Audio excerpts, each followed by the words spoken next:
by 200 level, and I was also active in my church in school. I found that this thing that I could do literally for free, people were willing to pay me. And the pastor of my fellowship in school at the time was also somebody who encouraged all of us to start a business. Whatever you were doing, go and start something, register a Fantastic. business, have a business. It was just something very exciting. And so back in 200 level, I had my first business card.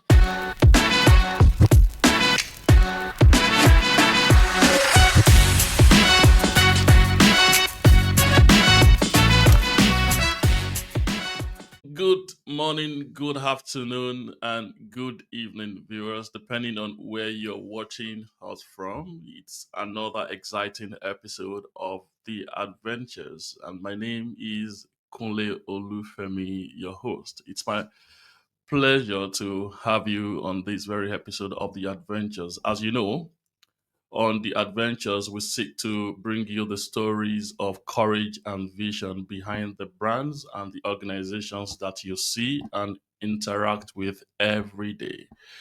And our hope is that as we bring you their stories and they tell you about their journeys, that you are able to avoid some of their pitfalls or some of their mistakes, and thus you are able to achieve success and significance and impact even faster than they did. And today, we have an exciting guest for you that will be sharing a lot about our stories and about our experiences along this entrepreneurial journey. It's my pleasure to, bring to you the founder and the CEO of Mostron Communications. I'm not sure if I pronounced that right, but we'll get that fixed as we go on, right? But Mostron Communications essentially is a bespoke public relations consultancy outfit providing services to C-suite executives, business to business, and social impact organizations across sub-Saharan Africa, Europe, and beyond. It's my pleasure to bring to you Mrs. Tolulope Olorundero, also known as Tolucomms. Hi, Tolulope. Good to have you in our studios today. Thank you so much, Kale. Thank you for the opportunity. The pleasure is mine. The pleasure is mine. And again, thanks a lot for coming on the show. Okay, so normally I would want you to start by telling us a little bit about what you do, right? The organizations that you run, right? And in the process of doing that, if you can double click a little bit into the scale of the operations, as you may not know, right? Your customer, your clients may be on my timeline. So let's take this as your unpaid advert, right? On the levels of adventure. So go for it. All right. Thank you again, Kale, for the opportunity. As you Yeah, said, my name is pleasure. Tolulope Olorundera. It's very odd to hear somebody introduce me as Mrs. Tolulope, right? But within professional settings, that's honestly very odd. But my name is Tolulope Olorundera. In the industry, some people call me Tolucomms. I Mhm, lead a public relations consultancy practice mm, operating from Lagos, Nigeria, but we provide services to clients across sub-Saharan Africa and some countries in Europe. I also lead a social impact professional organization. We're registered as Public Relations Women Foundation, but we are mm, more known publicly as Nigerian Women in Public Relations. mm, We're about 6 years old now for Nigerian Women in PR, and our focus is to provide growth resources and provide mm, essentially opportunities for visibility for women who are practicing public relations and who mm, are of Nigerian descent. Double clicking on the scope in terms of the work that we do at Mosron and the scale of that service. Mosron Communications provides public relations services and strategic communication services to business organizations and to C suite executives who have a certain number of years of experience. Um, and in terms of scale, well, so first of all, this year I started Mosron Communications in 2006. as an undergraduate, I think in the same school that you went. But then I kept it as a side also. Yeah. And I had it registered, by the way. I Wow. kept it as a side also until late 2018, when I mean, for many reasons, which I'm sure we may get into, but then I started it full time in 2018. And since then, like I said, it's a fully, by the way, one of the very interesting things about my business is that both organizations are run fully remotely. And so far, I've had team members across at least two continents. There's some team members that I've never met. They've left my employ now and we've never met them. And then sometimes I have people who are team members within Nigeria, and then there's a logistical nightmare. So now we want to have a hangout. How do I transport people from wherever they are to our mainstay here in Lagos? But it's been Mm, incredible. Um, and I think in terms of scale, though, landmark in terms of a breakthrough year came actually during COVID. And that was something so interesting that I found, again, which I'm sure that we'll get into. But in terms of scale, so we've provided services to organizations like Landmark Africa, MacArthur Foundation, GIZ, um, one of the biggest bank in Cameroon, Afriland Bank. Um, I mean, quite a number. Each time I'm asked this question, I always forget the names because you don't want to mention one client and then you're leaving the others. But again, please visit my website or our website to yeah. see our roll call of clients. But honestly, we've been privileged really to provide services to some of the biggest brands Mm, in Nigeria and beyond. And mm, it's been very interesting to see that growth, even though it was something that I expected, but to see that opportunity to provide services to these clients, many mm. of whom I've actually never met in person. Right. Wow. So again, yeah, I mean, it's consultancy, it's services, and very many times there may not be a need to have a physical one-on-one with our clients. And for those that we've met, it's been an incredible journey just engaging them. We've had clients that have been with us for 3 years, 4 years, Mm, and just continually providing service. And what it tells us is the quality of service that we provide. First of all, it's not necessarily very common in our climb in the way that we provide that service. And I guess that's why they stay with us. wow. Wow. Interesting. I mean, just like you pointed us to your site, right? And I'm just having a look at your profile. I can see Jobberman, and I can see Outsource Ah, Global, I thank can you. see Ah, Hubcap, I can see Hubbait, I can see the Ambassador School, I can see Society for Corporate Governance. I mean, don't let me spend yeah. all the time reading, but Listen it them out. Thank you. well, it looks like you have a very busy practice, right? Super busy Well, we'll practice, try. and that's cool to know. That's cool to know. Thank you. Thank you. But as you were introducing, and thanks for sharing all of that, Tulula, I really appreciate that. As you were introducing that, I couldn't help picking up on the fact that you said you started this as a student back in 2006, Yeah, right? I Can, did. can you I can did. you share a little bit about how all of these kind of evolved? How did it start? Started. All right. So first, one of the very peculiar things. I'm not sure it's very peculiar. If you're a young girl, about the same time when I grew up, then you likely read a lot of novels. So I was exposed to books very early. My father Mm, was a journalist, so we had lots and lots of books around in the house. Of course, mm, eventually, not the kinds of books I eventually started reading, but then there were yeah. quite a number of books around. My dad always had books in the house. I read novels for children, Enid Blyton. There was this very popular periodical as well, this short book. I can't remember the name now, but I always had access to books. And I'm the third of four children. I'm very introverted when I'm not at work. I like my space. I like to be by myself.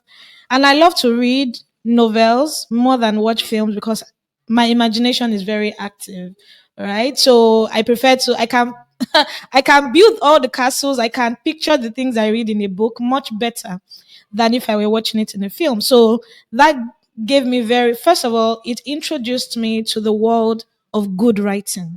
right? Because most of the books that we had in the house, they were not necessarily Nigerian authors. Of course, we had newspapers, which is Mm, actually what got me to start this part of the business that I run. But then, because I started reading very good books in terms of grammatical constructions, I was used to good writing, right, mm, and good grammar from mm, books, right? mm, And so as I grew older and then I started reading Nigerian newspapers, there was this, I don't know, because that thing has stopped now, but mm, automatically, if I picked a book at that time, the first things my eyes would go to were errors. And I literally would not be able to continue reading that book or whatever material it was until the error was corrected. It would, you know how there's like a hard stop, and mm. automatically my eyes just goes to those errors. Anyway, so that's how I found that, I mean, I love to do it. You didn't have to pay me to edit any book because I just loved it, because I hated seeing it. Well, I still hate seeing errors. Mm. And then I got to school and I realized, oh wow, um I studied English, interestingly. So Yeah. now when I say that I studied English and I tell you that I was an editor, it looks like, oh, it's because you studied English that you were editing. Not really. It was because I was reading novels, them and B, that I was editing, right? Not because of the course I studied. And so because of that, by 200 level, and I Mm, was also active in my church in school, mm, I found that this thing that I could do literally for free, people would were willing to pay me. And the mm, pastor of my fellowship in school at the time was also somebody who encouraged all of us to start a business. Whatever you were mm. doing, go and start something, register a Fantastic. business, have a business. It was just something very exciting. And so back in 200 level, I had my first business card with the name. I think it was Mm, sometime in January of 2006. And then the other interesting thing was how the name then became came about, because when I started it, it was like, oh, so who is Mosu in your family? But yeah. there's no Mosu anywhere. I don't know anybody that is Mosu, or I don't know what the run Yeah. alternative is. But then the name came from, I mean, I'm a Christian, Yeah. and if you know the story of Moses and Aaron, it would Mm, really typify the type of relationship that we have with the mm, clients that we serve. We mm, don't we don't own the vision. Our mm, clients are the Moses. They are the ones who have direct instructions. They are the mm, ones who have the vision. They are the mm, ones who know what their business is supposed to do. mm, Our responsibilities as their Aaron is to help them ensure that the people who need to understand their vision, they are able to engage them in very clear terms. So mm. there's no miscommunication, there's no misunderstanding, Dissonance. Mm, and there's clarity, mm, right, in understanding the vision of the clients so that they can provide mutual benefits for themselves. So mm, essentially, we are like a middleman between the vision owners and the people who are going to benefit from that vision, mm, exactly like it is in the story of Moses and Aaron in the Bible. And so, mm. for some reason, I just brought the names together, and it became Mosron, and that's what it is today.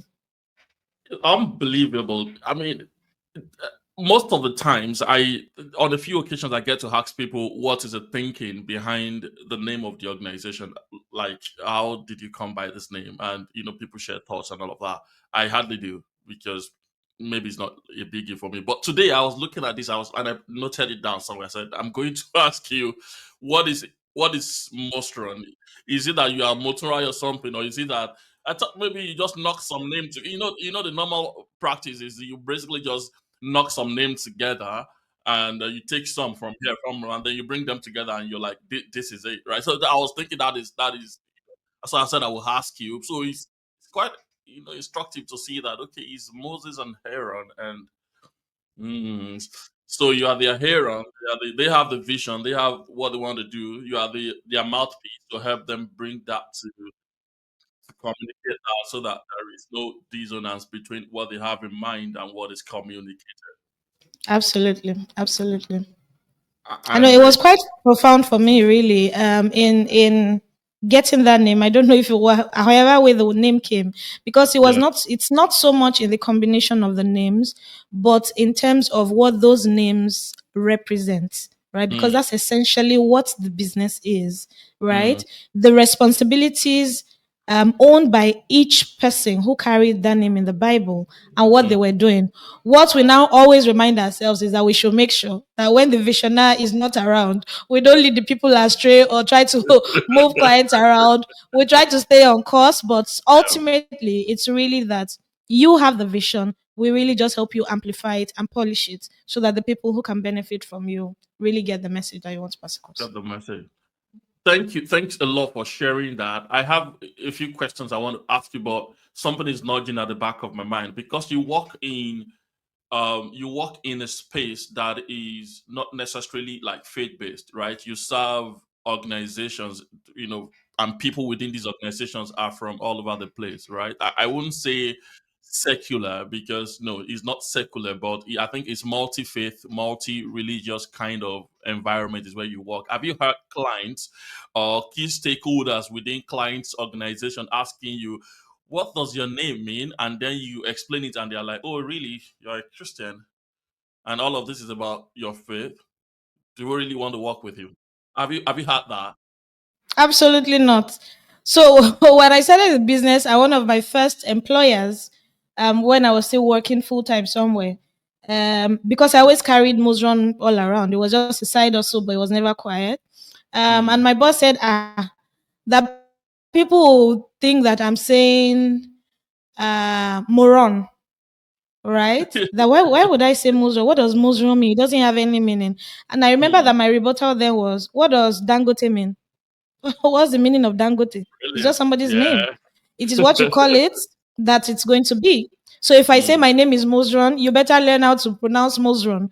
If you care to ask the question, I'll be happy to answer. But I mean, when we started the business, it wasn't so much tell me about the name. It was more about can you do the work? Can you Can you provide do? the value? Can you Mm. deliver the service? Are you an Mm. expert in this space? And for Yeah. me, when I started, it was more about establishing very quickly my expertise. It wasn't so much the name because the name can be anything, right? It's really the person and the capacity of the person behind the Mm. name that determines if people Mm. are going to work with you, not whatever your name is. That's a very brilliant submission. Thanks a lot, Tolucomms, for sharing that. I'm totally on the same page with you. It's not so much about the yes, we know, of course, we like to brand, we have to do all of that, but at the end of the day, there is the first moment of truth, as we say it in the FMCG space, and there is a second moment of truth, which is more important, right? If you're able to deliver the value at the end of the day, like you said, who knows the meaning of Dangote today? I really don't know.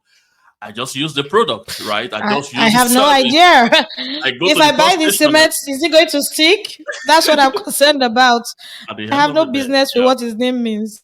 I agree. I agree with you. I agree with you. So you started this. It's almost 20 years since It you is. started this, right? It is. So if you look at that timeline, right, 2006 till date, right, Mhm. at what point did did it begin to look like no, it doesn't? This is it, right? This is not. It doesn't look like this will continue as a side hustle. This is becoming. This is going to be like my life Ah, work. At what point yeah. did that begin to crystallize? And what Mm. were the factors that kind of help you get to that point? Make that transition. Yeah. Well, so I would say that it became real in 2008, Q4 2008. But dial back a bit. I'm someone that likes to plan a lot. So I had, because I don't do it anymore, I had like a life plan that had certain milestones. Mm. And all of this was when I was in school. So when I was in school by 300, 400 level, I had my life sort of mapped out. This was the age I wanted to get married. This is how the Mm. house was going to be. This is where a Mm. big welcoming dictionary at the entrance of my house was going to be. This is when I wanted to resign from paid employment to start off Muzron as a full time. And that Yeah. benchmark was when I hit 40. Because in my Mm. mind, I thought that, oh, I would have had a Rolodex of very senior people, accomplished Mm. business owners who would know me if I'd worked in paid employment Mm. until that time. I had benchmarks. I must have worked in several multinationals because that's how I'm going to know Mm-hmm. people. And so bottom line, people would have known me first as an employee. So if I then come back and tell you, oh, now I've started my thing, then you'll be, I mean, because you know me, you then give me business, right? Yeah. Yeah, but that didn't happen like that. That didn't happen like that, obviously. Tell us how it happened. So yeah, I'll tell you. So obviously I worked for a while, and then in 2018, just after I had my second baby, I started to have some challenges with my job, right? So I use LinkedIn a lot. I mean, again, we'll get into that because the foundation, the headquarters of my business is on LinkedIn. I talk about it a lot, Mm, right? So 2018, I had my second baby, and then I was home for maternity leave, and I mm, got bored, right? So I thought, oh, people are just sort of getting interested in LinkedIn. Let me do a mm, free course because I've been using LinkedIn since at that mm, time, since 2010, right? So, and mm. it looks like people are getting interested. I wanted to also have a second phone number, a second line, because you see, I like money. Let me tell you upfront, I like money. So if something, if there's a legitimate way to make money, I'm Me very too. keen on exploring it. Yeah. Yes. So let me just be upfront. At that time in 2018, Q2, Q3 2018, WhatsApp status was just gaining grounds in Mm, Nigeria. And then I'm on this digital marketing group, and I started to hear that people were getting paid for people viewing their WhatsApp status. Just to post on WhatsApp status, that was not costing me anything. And I heard people were getting paid. I mean, I'm just here, and I said, I'm bored. Babe, let's start doing WhatsApp status so that somebody will pay us too. But I didn't want my personal phone number to become publicly available, mm. a publicly available number. Number. So how do I get a new phone number? How do I get people to register to save that number so that they can start viewing my status? So that I Mm. can then go back to potential advertisers to say, oh, 500 people are looking at my Doing status. my yeah. Right? So that's how this idea came. Right? So what do I have in my hand that I can use to launch a new phone number? And so I thought, okay, let me teach you how to use LinkedIn. I do it anyway.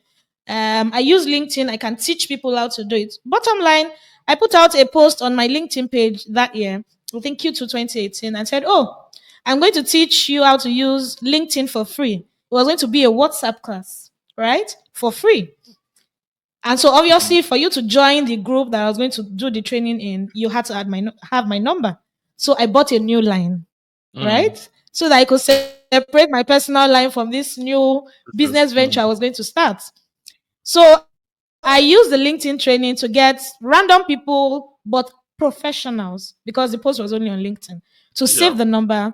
And then I got some 200 plus people who joined the WhatsApp group to learn how to use LinkedIn to get jobs or to get business, right? And then Mm, I finished that training, and people were like, "Oh, it was so good." Again, just like editing, I'm like, "Kilo, there's nothing, there's no big deal here. Now just go on LinkedIn, it's like mm. Facebook, but just be a more Yeah. professional person." Bottom Yeah. line, I turned that WhatsApp tutorial into a book. And that was my first book, and I was selling it. In that, it's an e-copy. In that book, there's a link there that says if you click on this link, make sure you store the number because I'm always posting job vacancies on my WhatsApp status. So save the Mm. number. Again, was marketing gimmick. My aim was to get people to save my number so I can put a deck Get together the and show viewership. potential advertisers. I have 1,000 plus people view my WhatsApp status. Come and pay me. That was my aim. It was just that how was I going to package that business? I Yeah. was going to do something free because I had it and it wasn't costing me anything. Yeah. But so back to how I transitioned from paid employment to this one. Again, remember how I said Motion was always my baby and I was taking it around, but it was side hustle. Plus, I was from Mm. 8 years away from my life plan of retiring at 40 to start my Mm. business full time. So because I turned this my WhatsApp tutorial into a book, and I mean, how much was it? 2,000 naira? Because it was just again, it wasn't about the book or the class. It was more about store my number so that I can get Mm. money because people are collecting money to From watch WhatsApp WhatsApp status. status. Right? So I put out this book again because I've been very consistent with posting on LinkedIn all the while. I have Mm. a few followers on LinkedIn. So of course, when I did the book, I designed no, I paid somebody to design, but I put the content together on Canva, things like that. Mm. And then I put it up on LinkedIn and apparently no, on my WhatsApp status. Apparently my boss saw it. Again, wasn't supposed to be a big deal because what's there? First of all, this is something that I will teach you in my sleep. Didn't cost Yeah. me anything. But then my boss saw it, and you know how things can be funny. Then started saying, oh, now that I'm making a lot of money, or he hopes that the salary that they're going to pay me is still going to be enough for me. Me, I just thought my boss was joking. Hey, what's the big deal? That he was just playing with me because I wasn't back to work, right? But then I Sorry, got back to was it a one man business or a no, no, no. proper organization? It No, no, was okay. it was a proper organization. Again, I Mm, have fairly good relationship with all my bosses, right? So okay. again, that's why I didn't take it very serious in terms of what he said. Do you see? Mm, But then he made that comment. He was just responding to my WhatsApp status while I was on leave. So when I returned to work, we started having a bit more friction, right? It was the MD, mm, and for some well, not for some reason, I'm somewhat outspoken when I'm on the job, right? mm, Because the nature of the work that I do, if you're not careful, mm. you will be sidelined because the output, the results of communications and public relations is not very tangible. It's not like sales, Yeah, it's not like yeah, marketing. So if yeah. you're not articulate, able to speak up for yourself and Yeah. defend the work that you're doing, you'll Mm, be relegated, right? No matter mm, how senior you are, you'll just be kept to the side. So I'm mm, somewhat outspoken, and I had direct access to all my bosses, including the mm, chairman. Right. So mm. when I got back to work, it then became we'll be having strategy sessions on Thursday. Toli, is it because you have written a book? How much is the book? The book is just 2,000. I should not speak again because of Yeah, 2,000 naira book. Again, remember that it wasn't about the money, it was about save my number. yeah. But I'm the only one who knew that. So I didn't get why my boss would just keep referencing the book. Is it because you have written a book? Oga, before I wrote a book, this is how I was speaking. Right? Because you can't I can't want to say something at work or join a strategy meeting and you'll be like, oh, Tolu, this one is not for you. That wasn't going to happen. Right? So I just didn't like the vibe, and I'm now speaking like a Gen Z. I didn't like that interaction at that time. And again, at that time, I'd spent 3 years on the job, and it looked like there was a ceiling. Again, I wasn't willing to then merge comms and marketing or comms and sales. Um, but there wasn't anywhere they were going to promote me to because the work is still the work, right? So I started looking out for more jobs. Now, again, remember how I said I'm very active on LinkedIn. Before this time, I had recruiters sending me DMs asking if I was interested in jobs. And those requests got so much, I drafted a template rejection message for LinkedIn, right? Where recruiters will send me a message and it was just copy and paste and I'll just change the name because it was a lot. Now, at the time when I then wanted to change jobs, you would not believe that my DM was dry as a desert. Even for junior roles, I wasn't getting recruiters to say, Tolu, what are you selling?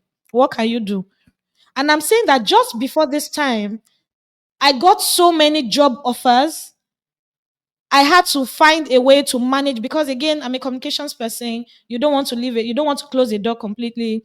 So I made sure that I was always responding to people, but I had to respond to them in a way that I don't close the door so that whenever I was ready to change jobs, I could go back to you to say, oh, now I'm ready. Because at that time I was just starting out my family. I didn't want to because if I moved, how would I get maternity leave benefit? All of that. So I was saying no. And then I was now ready to move, and nobody was even checking to say, so come and do interview. It was crazy. But then I remembered Mosron and said, "Ah, okay, while we are waiting for this new job, I wasn't fired on that job. I just wanted to move, right? Because it felt like there wasn't anywhere else to progress further into. So I went back to my WhatsApp status um, and then did some bit of a packaging, as it were, for Mosron. So it's PR for 3 months. This is what I would deliver to your organization in terms of results. I will do X number of publications for you. I'll do XYZ. And it was all remote, right?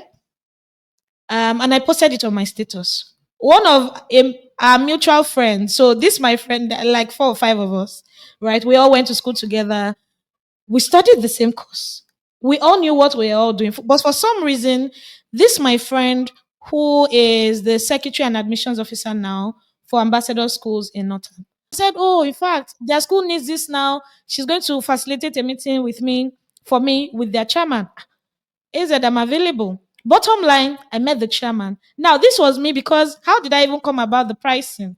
I'd never worked in an agency before. I was always on the client side. And so I calculated and said, oh, this is the amount I earn as salary per month. So if I can get like an average of that in 3 months, right? I'm okay. And that, at that time was like 500K for 3 months, right? And in my mind, I was like, oh, because I didn't want to work weekends, I wanted to, this false idea that was sold to us. If you're an entrepreneur, you own your time, you can control your time. It's a lie, oh, just to mention. Big lie, We'll get to right? that. So in We'll my get to that in a sec. yes, so in my mind, I sort of calculated it. Oh, so if I have the maximum number of clients I wanted to have per time was five, because in my head, one client, one day. So it couldn't be more than five, because if it was more than five, that means it will be spilling into my weekend, and I didn't want all of that too. So five clients, and in my mind it was I'll work for this client for one day, and then till the next other day, nothing for this client. So five clients, 500K, and it was just okay. Bottom line, I got this school, and I also did a payment plan, because in my mind, why would anybody pay me this amount? Even though I'd done the packaging. But I got to this school, and the man not only paid the full money, he paid it on the spot, that 500K. This was in 2018. Now, for some people, that's not big money. But at that time, I was earning, I think it was 180,000 per month. Um, and so, if and what I told myself was, now keep in mind, I was still trying to get a more senior role as a communications professional. So it was most run at that time was still a stopgap, because remember my life plan. I was still 8 years away from Where starting you most run want? full time, Yeah. because Yeah. at that time I had not necessarily worked with a multinational. Do you see? Yeah. Because again, in my life plan, I needed to have worked with a multinational, so that I'll know good people that have money. So that when I Mm. go back and tell those good people that have money that I've started my business, they would give me business. Can build So I network. was Yeah. still far away. I was still far away. So it wasn't Mosman wasn't supposed to go live at all, full time. Mm. But then I got this man who paid me 500K. He didn't tell me to go and bring a guarantor. He wasn't concerned I was going to run away with the money. He paid This me was that seven money years ago, upfront. right? Like 7, 8 years ago. Yes. Yes. Um, and November that year, I then sat and told myself. In fact, once I got the money, first of all, I first was dancing and looking at that money in my account. Hey, there's somebody somewhere that can pay me 500K. And guess what? It was Mm. not that I was going to go to their office every day. It was remote. I was going to sit in my house, do interviews for them, set up their comms unit. And at the time of my choosing, I would go and train these people that I've recruited.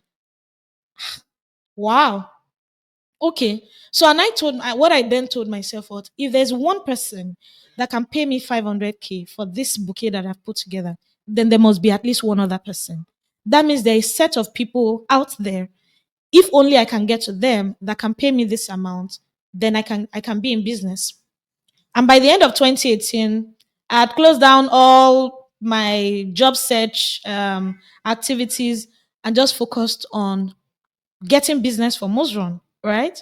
But of course, by January 2019, I started to see the reality of starting a business, right?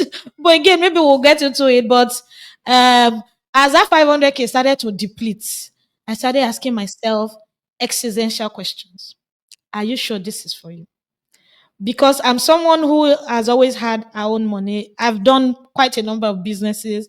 While I was on campus, I sold biscuits. There's this type of biscuit. I sold donuts to students. I'm always doing something that is just going to bring in money. So I'm not used to not having my own money, right? And then 500K was going. There was no salary that I was expecting.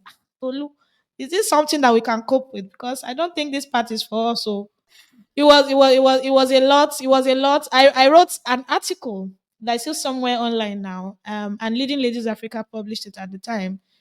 And it was really fueled by hunger. I was afraid I was going to go hungry.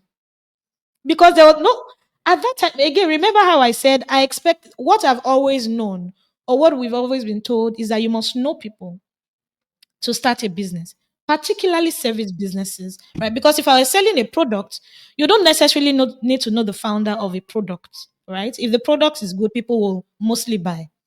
If it's a service, people are buying the person delivering the service, not the name, because the name is meaningless. It's the capacity of the person behind that name to deliver that service that will make people pay it.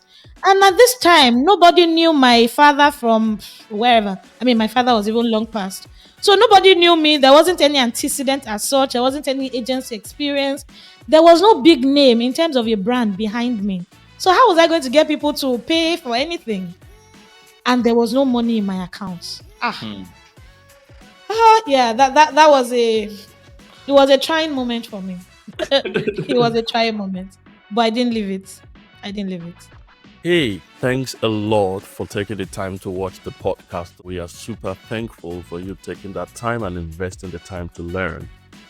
We hope that you find the story inspiring, and beyond that, that you've been able to articulate one or two things that you want to do differently in your own entrepreneurial journey. May I encourage you to please like, subscribe, comment, and please share the word within your own circle of influence, especially within those that you think are on the same entrepreneurial journey with you. May I also encourage you to please, beyond subscribing to our YouTube channel, follow us on our other social media platforms. That means a lot to us, and we can see that that helps us to track that we're making some progress and so making some impact. Thanks a lot once again for taking the time to watch, and we'll see you on the next episode.